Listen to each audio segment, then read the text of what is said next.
الحمد لله والصلاة والسلام على رسول الله. اعوذ بالله من الشيطان الرجيم. بسم الله الرحمن الرحيم. يعتذرون إليكم إذا رجعتم إليهم قل لا تعتذروا لن نؤمن لكم قد نبأنا الله من أخباركم وسيرى الله عملكم ورسوله ثم تردون إلى عالم الغيب والشهادة فينبئكم بما كنتم تعملون. 11واں پارہ ہے.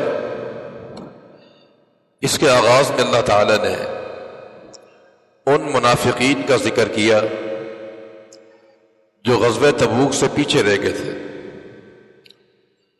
یہ غزوہ تبوک سن 9 ہجری میں رجب کے مہینے میں واقع ہوئی تھی، جس کا پس منظر یہ ہے کہ جب نبی کریم صلی اللہ علیہ وسلم نے مکہ فتح کر لیا تھا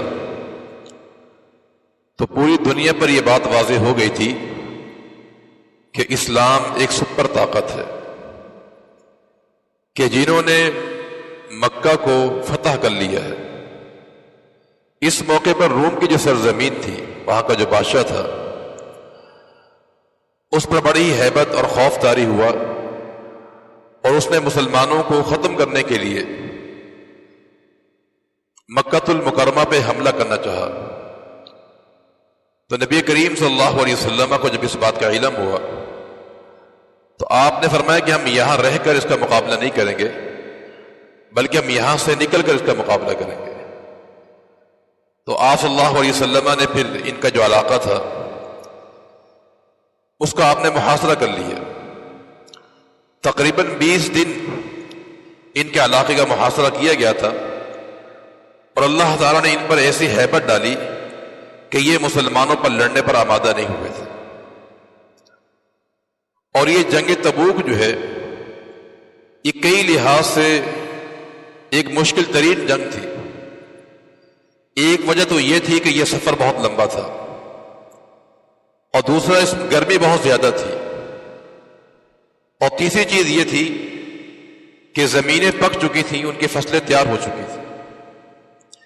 لیکن صحابہ کرام تربیت یافتہ تھے، اہل ایمان تھے، انہوں نے اس کی پرواہ نہیں کی اور آپ صلی اللہ علیہ وسلم کا ساتھ دیا انہوں نے. البتہ کچھ منافقین تھے جن کی تعداد 80 تھی، کہ جنہوں نے جھوٹے بہانے تراش لیے. کسی نے کہا کہ میں بیمار ہوں، کسی نے کہا میری بیوی بیمار ہے. یہ نہ جہانے کے بہانے انہیں تلاش کر لیے تھے اور یہ شریک نہیں ہو سکے. صحابہ کرام میں 3 مخلص صحابہ کرام تھے، وہ بھی اس جنگ میں شریک نہیں ہو سکے تھے. کعب بن مالک رضی اللہ تعالی عنہ، مرارہ بن ربیعہ اور ہلال بن امیہ رضی اللہ تعالی عنہ، یہ تینوں صحابہ تھے، مخلص تھے، یہ اس میں بھی شامل نہیں ہو سکے تھے. تو جب نبی کریم صلی اللہ علیہ وسلم تبوک سے واپس آئے، چونکہ اس میں جنگ نہیں ہوئی تھی، تو قرآن نے اس 11 پارے کے آغاز میں فرمایا کہ منافقین آپ کے پاس آئیں گے، جھوٹے بہانے تراشیں گے آپ کے سامنے.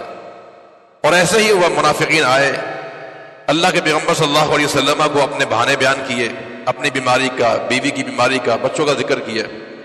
آپ نے اپنی رحمت کی وجہ سے، شفقت کی بنیاد پر ان کے عذر قبول فرما لیے.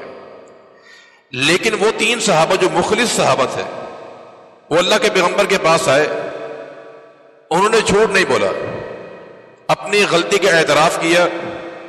تو نبی کریم صلی اللہ علیہ وسلم نے ان سے 50 دن بائیکاٹ کر لیا تھا، جس میں 2 بوڑھے صحابی تھے، مرارہ بن ربیعہ اور ہلال بن امیہ، یہ بڑی عمر کے تھے، اور کعب بن مالک رضی اللہ تعالیٰ عنہ ینگ تھے، نوجوان تھے، اور ان پر عرصہ حیات تنگ ہو گیا تھا، کیونکہ پورے مدینہ میں ان سے کوئی بات نہیں کرتا، کلام نہیں کرتا تھا. کعب بن مالک کا بیان ہے کہ مسجد نبی میں جاتا تھا نماز پڑھنے کے لیے، اور مجھے ایسا لگتا جیسے اللہ کے نبی مجھے دیکھ رہے ہیں، اور جب میں نگاہ اٹھاتا تو آپ نظر پھیر لیا کرتے تھے، یہ نظر انداز مجھے کر دیتے تھے. میرا پڑوسی میرا چچا زاد بھائی تھا، مجھ سے وہ کلام نہیں کرتا تھا. تو بڑی ایک تکلیف دہ زندگی گزر رہی تھی. حتیٰ کہ ایک دن ایسا بھی آیا کہ بازار سے گزر رہے تھے کہ لوگ اشارے کر رہے ہیں کہ وہ کعب بن مالک ہے، پورا بازار اشارہ کر رہا ہے۔ معلوم یہ ہوا کہ ایک روم کا سفیر آیا ہوا ہے مدینہ منورہ میں، اور کعب بن مالک کو دعوت دینے کے لیے آیا ہے کہ تم جیسے سمجھدار اور صاحب صلاحیت شخص کو نظر انداز کرنا مناسب نہیں ہے، آپ روم کی سرزمین میں ہمارے پاس آ جائیں، ہم آپ کو اپنی مملکت میں شامل کر لیتے ہیں۔ یہ بہت بڑی ایک آفر تھی سپر پاور کی طرف سے۔ کعب رضی اللہ تعالیٰ عنہ ایمان والے اور دین پر استقامت ان کو حاصل تھی، کہا اے اللہ یہ اس سے بڑی آزمائش ہے، وہ 50 دن کا جو بائیکاٹ ہے وہ بھی ایک تکلیف ہے، لیکن یہاں میرا ایمان کا سودا کیا جا رہا ہے۔ اس خط کو لیا، تندور میں پھینک دیا اور کہا کہ اگر سفیر کو قتل کرنا جائز ہوتا تو میں تمہیں قتل کر دیتا۔ ایمان نہیں چھوڑا صحابی نے۔ لیکن آج ہماری کنڈیشن یہ ہے، ہماری حالت یہ ہے کہ ہم اپنے دین کو معمولی دنیا کے سامان کے لیے فروخت کر دیتے ہیں، اور یہ فتنہ ہی ہے۔ اللہ کے نبی کا فرمان بھی ایسا وقت آئے گا کہ انسان صبح کو مومن ہوگا، شام کو کافر ہوگا، یہ شام کو مومن ہے، صبح کافر ہوگا، یبیع دینہ بعرض من الدنیا، وہ دنیا کے ساز و سامان کے لیے، عہدوں کے لیے اپنا دین بیچ ڈالے گا۔ لیکن صحابہ کرام ایسے نہیں تھے۔ بہرحال 50 دن کی طویل ایک عرصہ گزرنے کے بعد ان کی توبہ قبول ہوئی، اور اللہ کے پیغمبر نے بندے کو بھیجا تاکہ ابشر یا کعب، ایک کعب خوش ہو جائے تمہاری توبہ قبول ہو گئی ہے۔ تو جو آنے والا تھا اس کعب رضی اللہ تعالیٰ عنہ نے اپنا سوٹ اتار کے دے دیا، اس کو قمیض جو پہنی ہوئی تھی اتار کے دے دی، کہا یہ میری طرف سے آپ تحفہ سمجھیں۔ پھر مسجد نبوی پہنچے، نبی کریم صلی اللہ علیہ وسلم ان سے ملاقات کی، گلے ملے آپ اس سے۔ تو اس انداز سے قرآن نے ان کی توبہ کا ذکر کیا ہے، اور یہ توبہ ان کی سچائی کی بنیاد پر ہوئی ہے، اور ان کی یہ توبہ کی سچائی قیامت تک کے لیے ممبر محراب میں پڑھی جائے گی۔ اور قرآن نے پھر اس قصے کے اختتام پر فرمایا کہ یا ایھا الذین آمنوا اتقوا اللہ وکونوا مع الصادقین، کہ ایمان والو تم سچوں کے ساتھ ہو جاؤ۔ صحابہ کرام بھی سچے تھے، کعب بن مالک بھی کیا تھے؟ سچے تھے۔ اللہ نے سچائی کی بنیاد پر انہیں کامیاب قرار دیا ہے، لیکن منافقین نے جھوٹ بول کر جو ہے اپنے آپ کو عذاب کا شکار کیا ہے۔ اس کے بعد اللہ تعالیٰ نے اسلام کے درخشندہ ستارے صحابہ کرام کا ذکر کیا ہے، 3 گروہ کا ذکر کیا ہے۔ والسابقون الاولون من المہاجرین والانصار والذین اتبعوهم بإحسان۔ پہلا گروہ مہاجرین کا کہ جنہوں نے اپنا گھر بار، اپنا وطن، اہل و عیال کو چھوڑ کر اسلام کی خاطر قربانی پیش کی ہے، اور دوسرے انصار تھے کہ جنہوں نے ان مہاجرین کے لیے اپنے گھروں کے دروازے کھول دیے تھے، اپنا مال قربان کیا، حتیٰ کہ کسی کے نکاح میں اگر 2 عورتیں ہوتی تھیں تو ایک کو طلاق دے کر اپنے بھائی کے نکاح میں اس نے دے دی۔ بڑی قربانیاں پیش کی انصار صحابہ کرام نے۔ انہیں انصار اسی بنیاد پر کہا جاتا ہے کہ انہوں نے دین اسلام کی نصرت اور تعاون کیا دین اسلام کے ساتھ۔ جنگ احد میں 70 صحابہ کرام شہید ہوئے، میں نے بتایا پہلے بھی کہ انصار صحابہ کرام تھے، وہ ان کی بڑی خدمات اسلام کے لیے۔ اور نمبر 3 والذین اتبعوهم بإحسان، وہ لوگ جو قیامت تک ان کے ماننے والے ہیں، صحابہ کرام کے پیروکار ہیں، کہ جنہوں نے کتاب و سنت پر عمل کیا ہے۔ یہ تینوں گروہ رضی اللہ عنہم ورضوا عنہ وعد لهم جنات تجری تحتها الانہار خالدین فیہا ابدا۔ اللہ ان سے راضی ہے، یہ اللہ سے راضی ہے۔ دیکھیے اللہ ان سے راضی ہے، یہ بات قابل فہم ہے، لیکن یہ کہنا کہ یہ اللہ سے راضی ہیں، اس کا کیا مطلب ہے؟ بھی اللہ ہم سے راضی ہو تو ہماری بات ہے نا، لیکن یہ بھی اللہ سے راضی تھے۔ یہ جملہ رضی اللہ عنہم، اللہ ان سے راضی، یہ اللہ سے راضی ہیں۔ یہ اللہ سے راضی ہونے کا معنی یہ ہے کہ دیکھیں اس دنیا میں انسان پر مشکلات آتی ہیں، مصیبتیں آتی ہیں، ہم پر بھی مصیبتیں آتی ہیں، لیکن ہم میں سے بعض لوگ ایسے بھی ہوتے ہیں جو ان مصیبتوں کو برداشت نہیں کرتے ہیں، شکوہ وویلا کرتے ہیں، ہم سے عدم برداشت ہوتا ہے۔ لیکن صحابہ کرام کی شان یہ کہ انہوں نے آنے والی تکالیف کو صرف برداشت ہی نہیں کیا ہے بلکہ خندہ پیشان سے قبول کیا۔ انہوں نے جنگ بدر کا مارکہ ایسا معمولی مارکہ نہیں تھا، یہ کہ صحابہ کرام جب شہید ہوئے تھے، احد کا جو مارکہ تھا جب اس میں صحابہ شہید ہوئے تھے تو کفن موجود نہیں تھا، اگر سر ڈھانپتے ہیں پاؤں ننگے ہوتے تھے، پاؤں ڈھانپتے ہیں سر ننگا ہوتا تھا۔ حالانکہ یہ لوگ بڑے مالدار تھے یہ لوگ، لیکن انہوں نے دین اسلام میں خاطر قربانیاں پیش کی ہیں، اور خندہ پیشانی کے ساتھ، کوئی شکوہ نہیں، کوئی وویلا نہیں ہوتا تھا۔ تو اس لیے یہ اللہ پر یہ راضی ہوئے ہیں، یہ اس کا معنی یہ ہے۔ تو بہرحال یہ صحابہ کرام کی شان ہے کہ مہاجرین، انصار اور کتاب و سنت کے عمل کرنے والے ہیں۔ دیکھیں صحابہ کرام میں سب سے جو بہترین صحابی ہے وہ ابوبکر صدیق رضی اللہ تعالیٰ، پھر خلفائے راشدین کا مقام آتا ہے، پھر عشرہ مبشرہ کا نام آتا ہے، اس کے بعد بدر والے صحابہ کرام، پھر احد میں جو شریک ہوئے، اس کے بعد بیعت عقبہ والے کہ جنہوں نے اللہ کے پیغمبر سے حج کے موقع پر ایک گھاٹی پر بیعت کی تھی، اس کے بعد بیعت رضوان والے ہیں، اور اس کے بعد پھر وہ صحابہ کرام جو فتح مکہ کے موقع پر مسلمان ہوئے۔ یہ ترتیب ہے صحابہ کرام کے درمیان درجات کی جو ہے، اور اس ترتیب پر پوری امت کا اجماع ہے یہ۔ لیکن قرآن نے ایک بات سب کے لیے بیان کی ہے کہ وَكُلًّا وَعَدَ اللَّهُ الْحُسْنَى، جنت سب کو دی جائے گی صحابہ کرام کو۔ اس کے بعد اللہ رب العالمین نے اہل ایمان کے مقابلے میں منافقین کا کردار بیان کیا ہے۔ اہل ایمان کا کردار کیا ہے؟ سچ بولتے ہیں، جھوٹ نہیں بولتے ہیں۔ واقعہ آپ نے سن لیا کعب رضی اللہ تعالیٰ عنہ کا۔ منافقین کا کردار اس کے برعکس تھا کہ وہ جھوٹ بولا کرتے تھے، اور انہوں نے مسلمانوں کے مابین تفریق ڈالنے کے لیے ایک مسجد بنائی تھی، مسجد زرار کے نام سے۔ یہ مسجد قباء سے 1 کلومیٹر کے فاصلے پر آج بھی اس کے نشانات موجود ہیں، وہاں پر یہ مسجد تعمیر کی گئی تھی، مسجد زرار۔ اور قرآن نے اس کے مقاصد بیان کیے ہیں کہ ان لوگوں نے جو مسجد بنائی تھی کفر کے لیے، وہ تفریقاً اور مسلمانوں میں تفریق پیدا کرنے کے لیے، اور فرمایا کہ کفر کے اشاعت کے لیے۔ اللہ نے نبی سے کہا کہ لا تقم فیہ، آپ اس میں جانا ہی نہیں ہے، اس میں نماز ہی آپ نے ادا نہیں کرنی ہے۔ یہ منافقین کا کردار ہے، اور بعد میں اس کو گرا بھی دیا گیا تھا۔ اس کے بعد سورۃ یونس ہے۔ سورہ یونس جو ہے یہ ایک پیغمبر کے نام پر ہے، اور قرآن مجید میں سورہ یونس علیہ السلام کا 4 دفعہ نام ذکر کیا گیا ہے، اور 2 دفعہ انہیں لقب سے یاد کیا گیا ہے۔ وَذَنُّونَ بھی انہیں کہا گیا ہے، مچھلی والا، اور صاحب الحوت بھی انہیں کہا گیا ہے، اور باقی 4 مقامات پر ان کا نام ذکر کیا گیا ہے۔ سورہ یونس کے آغاز میں اللہ تعالیٰ نے، یہ مکی صورت ہے، اور مکی صورت میں عموماً عقیدہ، توحید، رسالت اور فکر آخرت کی باتیں بیان کی جاتی ہیں۔ آغاز میں قرآن کی صداقت کو بیان کیا ہے کہ قرآن اللہ کا کتاب ہے، اور یہ ایک عظیم الشان اللہ تعالیٰ کی کتاب ہے یہ۔ اور کفار یہ کہتے تھے پیغمبر سے کہ اس قرآن میں کچھ ترمیم کر لی جائے، یا اس کا جواب دیا گیا ہے کہ قُلْ مَا يَكُونُ لِي أَنْ أُبَدِّلَهُ مِنْ تِلْقَاءِ نَفْسِي، میرے اختیار میں نہیں ہے کہ میں قرآن میں کوئی تبدیلی کروں، میرے اختیار میں نہیں ہے۔ اور پھر مزید قرآن کے بارے میں یہ بھی ارشاد فرمایا کہ ہم نے کفار کو چیلنج دیا ہے کہ تم بھی ادیب ہو، شاعر ہو، اور فصاحت و بلاغت تمہارے پاس موجود ہے، تو تم قرآن جیسی ایک صورت بنا کے لے کے آ جاؤ۔ لیکن وہ اس سے عاجز آ چکے تھے۔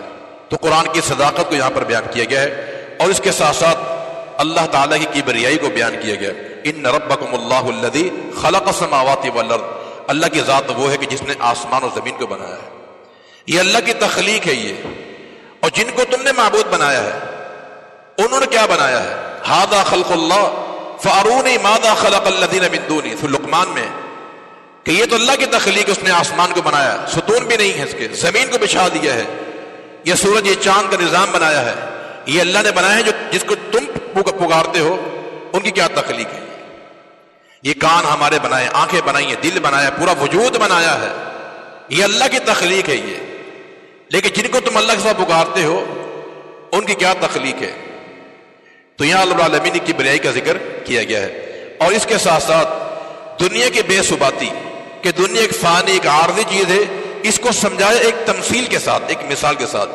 چونکہ جو چیز انسان کو بطور مثال بیان کی جاتی ہے وہ جلدی ذہن میں اتر جاتی ہے، تو یہاں دنیا کی بے ثباتی کا ذکر کیا گیا ہے کہ دنیا کی مثال جو ہے اس کھیتی کی طرح ہے کہ زمین میں دان ڈال دیا جاتا ہے، پھر وہ رفتہ رفتہ زمین شاداب ہو جاتی ہے، لہلاتی ہے، فصل تیار ہو جاتی ہے، کسان بڑا خوش ہوتا ہے کہ میری فصل تیار ہو رہی ہے۔ فرمایا کہ اچانک دن یا رات میں اللہ کی طرف سے آگ کا عذاب آ جاتا ہے، اور اس پوری کھیتی کو تباہ برباد کر دیتا ہے، جھلسا کے رکھ دیتا ہے۔ یہی مثال دنیا کی ہے کہ دنیا کی زندگی جو ہے بڑی اس میں زینت ہے، بڑی خوشنما معلوم ہوتی ہے، لیکن یہ بے ثبات ہے، سانس نکلنے کی دیر ہے، اس سب کچھ انسان کا یہی رہ جاتا ہے۔ تو دنیا کی بے ثباتی کو یہاں بطور تمثیل بیان کیا گیا ہے۔ اور اس سپارے کے آخر میں اللہ تعالیٰ نے قریش کے جو لیڈر تھے انہیں سابقہ اقوام کے واقعات سنا کر انہیں باخبر کیا گیا ہے کہ یہ سابقہ اقوام ہے، انہوں نے کس انداز سے پیغمبر سے سلوک کیا ہے اور نتیجہ کیا نکلا کہ انہیں ہلاک و برباد کر دیا گیا ہے. اے قریش کے لوگوں کا تم نے بھی ہی کردار ادا کیا تو تمہیں بھی تباہ و برباد کر دیا جائے گا. یہاں اللہ نے بطور مثال قصہ بیان کیا ہے نوح علیہ السلام کا، اور ان کی قوم کو یہاں تذکرہ کیا گیا ہے کہ انہوں نے اپنی قوم کو دعوت دی لیکن قوم نے دعوت قبول نہیں کی. 950 سال دن رات لگا کر انہیں سمجھایا لیکن قوم راضی نہیں ہوئی، اسلام قبول نہیں کیا. نتیجہ پھر کیا نکلی؟ طوفان آیا اور یہ پوری قوم اس پانی میں غرق کر دی گئی تھی. اہل ایمان کو بچا لیا گیا تھا. اور اس کے ساتھ دوسرا واقعہ بیان کیا ہے موسیٰ علیہ السلام کا کہ فرعون کو دعوت دی، فرعون نے دعوت قبول نہیں کی اور اس کا انجام ذکر کیا یہاں پر. اور فرعون نے بھی دعوت قبول نہیں کی اور جو فرعون کے ماننے والے تھے وہ بھی اسلام قبول کرنے کو تیار نہیں تھے. اور قرآن نے یہاں یہ ذکر کیا ہے کہ فرعون کی اتنی دہشت تھی کہ فما آمن لموسیٰ الا ذریۃ من قومہ، کہ فرعون اس قدر جابر تھا، اتنا اس کی دہشت تھی کہ چند لوگ ہی اسلام لا چکے حضرت موسیٰ علیہ السلام پر. تو خود بھی فرعون مسلمان نہیں ہوا اور اس کی قوم کے لوگ بھی مسلمان نہیں ہوئے. البتہ اللہ رب العالمین نے اس کو بڑا مال دیا ہوا تھا، مالدار تھا یہ. تو موسیٰ علیہ السلام نے دعا کی کہ ربنا اطمس علی اموالہم واشدد علی قلوبہم، اے اللہ اس کے پاس جو مال ہے یہ مال چھین لے، ختم کر دے اور اس کو پانی میں غرق کر دے. یہ دعا کی موسیٰ علیہ السلام، بدعا کی موسیٰ علیہ السلام نے. پھر نتیجہ یہی نکلا کہ وہ سمندر، وہ دریا جس کے بارے میں کہتا یہ میرے ہیں، سورہ زخرف میں اللہ نے ذکر کیا، یہ کہتا تھا کہ تجری من تحتی، یہ نہریں میری ہیں، میرے ماتحت چلتی ہیں. اللہ نے اسی دریا کے اندر جو ہے فرعون کو پانی میں غرق کر دیا تھا. اور جب یہ ڈوبنے لگا، زندگی اور موت کی کشمکش میں تھا، تو اس موقع میں کہتا آمنت انہ لا الہ الا الذی آمنت بہ بنو اسرائیل، اب میں ایمان لے کر آتا ہوں کہ جس پر بنو اسرائیل ایمان لے کر آئے. یعنی میں ایمان لے کر آتا ہوں اس ذات پر کہ جس ذات پر بنو اسرائیل ایمان لے کر آئے. اللہ نے جواب دیا آلان، اب تم ایمان لے کر آ رہے ہو، وقد عصیت قبل وکنت من المفسدین، اب تیرا اسلام قابل قبول نہیں ہوگا. اور اسے پانی میں غرق کر دیا گیا اور قیامت تک کے لیے رب العالمین نے اس کو عبرت کا نشانہ بنا دیا. یہاں پر سوال ہی پیدا ہوتا ہے کہ جب ایک انسان اس موقع پہ جب زندگی اور موت کی کشمکش میں ہے، وہ کلمہ پڑھ رہا ہے، یہ ایمان کی باتیں کر رہا ہے، اس کا ایمان قابل قبول کیوں نہیں ہوا؟ دیکھیں اس کی 3 وجہ تھی. پہلی وجہ یہ تھی کہ اس نے جو ایمان کی بات کہی یہ اس نے بالواسطہ کہی. اس نے کہا میں اس ذات پر ایمان لے کر آیا جو جس پر بنو اسرائیل ایمان لے کر آئے ہیں. یہ ڈائریکٹ اس نے اللہ پر اسلام قبول نہیں کیا بلکہ اس نے واسطہ دیا بیچ میں بنو اسرائیل کا جو ہے. یہ بات محل نظر ہے. اس سے بلا واسطہ اللہ پر ایمان لانا چاہیے تھا. اور دوسری وجہ یہ ہے کہ یہ فرعون جو ہے مستقل اللہ کی نافرمانی کر رہا تھا. فما قد عصیت، اب تو ایمان لے کر آ رہا ہے جبکہ پوری زندگی تو نافرمانی کرتا رہا. اور تیسری وجہ یہ ہے کہ وکنت من المفسدین، تو فسادی شخص ہے. ان 3 بنیادوں پر اس موقع پر اس کا اسلام قبول نہیں کیا گیا. اور نمبر 4، اس نے اسلام اس وقت قبول کیا جب یہ مرنے والا تھا، بالکل آخری سٹیج پر تھا. تو ایسے موقع پہ اسلام قابل قبول نہیں ہوتا جب انسان میں موت آ جائے. یہ 4 بنیادوں پر اس کا اسلام قبول نہیں کیا گیا تھا. اور اس کے مقابلے میں آخری جو قصہ بیان کیا ہے وہ یونس علیہ السلام کا واقعہ بیان کیا ہے کہ اس قوم پر اللہ کا عذاب آ چکا تھا، لیکن اس قوم کی دعائیں، توبہ، استغفار اور گڑ گڑانا، عاجزی، انکساری کے بنیاد پر آیا وہ عذاب اللہ العالمین نے ٹال دیا تھا. یہ قوم یونس واحد قوم ہے کہ جن پر عذاب آیا تھا لیکن العالمین نے اس قوم کی توبہ کی وجہ سے استغفار کی بنیاد پر عذاب واپس کر لیا تھا. مفسرین نے لکھا ہے کہ اس قوم نے اس قدر عاجزی کا اظہار کیا تھا کہ ایک میدان میں جمع ہو گئے، مرد بھی، عورتیں بھی، حتیٰ کہ حیوانات بھی ساتھ لے گئے تھے، گائے، بکری، اونٹ سب ساتھ لے گئے تھے. تو اللہ العالمین نے ان پر جو عذاب مسلط کرنا تھا وہ اسے دور فرما دیا تھا. یہ اللہ العالمین کی شان کریمی ہے، اس کی مرضی ہے کہ جس کو چاہے عذاب دے چاہے عذاب نہ دے. تو اللہ العالمین نے پھر اپنے فضل سے جو ہے اس قوم کو عذاب سے بچا لیا تھا. تو یہ 3 واقعات بیان کر کے، نوح علیہ السلام کا اور فرعون کا انجام اور یونس کا واقعہ بیان کر کے قریش کے لیڈروں کو سبق دیا گیا ہے کہ جیسے ان اقوام کا یہ حالت ہوئی ہے کہ ہم نے فرعون کو پانی میں غرق کر دیا تھا، قوم نوح کو پانی میں غرق کر دیا تھا، اگر تم نے بھی وہی روش اختیار کی تو پھر ہم تمہیں بھی عذاب دیں گے. اور پھر ایسا ہوا جب ابو جہل نے اسلام قبول نہیں کیا تھا تو اللہ رب العالمین جنگ بدر کے اندر مسلمانوں کے ہاتھوں بلکہ مسلمانوں کے 2 بچوں کے ہاتھوں جو ہے ابو جہل کو جہنم میں حاصل کر دیا تھا. یہ بھی اس امت کا فرعون تھا، وہ بھی فرعون تھا. یہ اسے بھی اللہ العالمین پانی میں غرق کیا. اپنے آپ کو رب کہتا تھا کہ یہ نہر میری ہے، یہ دریا میرے ہیں. یہ اسی نہر میں مر گیا وہ فرعون جو ہے. یہ ابو جہل بھی کہتا تھا کہ میں بڑا سردار ہوں، بڑا اس میں نخوت تکبر تھا. اللہ رب العالمین نے اس کا غرور خاک میں ملا دیا کہ جنگ بدر میں 2 چھوٹے بچوں کے ہاتھوں قتل ہوا. اور عبداللہ ابن مسعود جو کہ نحیف تھے، کمزور تھے، انہوں نے تلوار سے گردن الگ کر دی. تو اس امت کا یہ فرعون جو ہے، یعنی اس کا جو غرور تھا اسے اللہ نے خاک میں ملا دیا تھا. تو کبر اور تکبر جو ہے یہ اللہ کی ذات کو پسند نہیں ہے. یہ تو لہذا یہ واقعات بیان کر کے اس قوم کو خبردار کیا گیا ہے کہ تمہارا انجام بھی وہی ہو سکتا ہے. اللہ تعالیٰ قرآن کو سمجھ کر عمل کی توفیق عطا فرما دے. وآخر دعوانا الحمدللہ رب العالمین.